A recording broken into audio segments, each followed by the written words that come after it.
చాలా కష్టంగా ఉంది.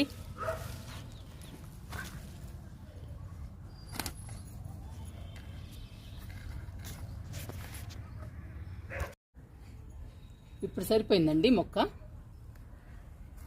ఇంకా చుట్టూ గ్యాప్ ఉంది.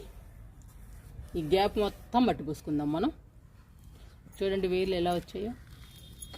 అంతా వేర్లేనండి ఉంది, అయినా కానీ బాగా పోస్తుంది పూలు.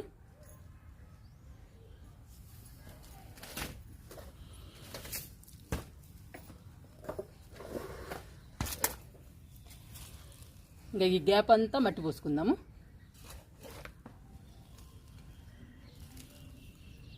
చాలా జాగ్రత్తగా నింపాలండి. ఇంకా చూడండి కొంచెం గ్యాపే ఉంది. మనం చిన్నగా మట్టి పోసుకుంటూ చుట్టూ నింపుకుంటూ రావాలి.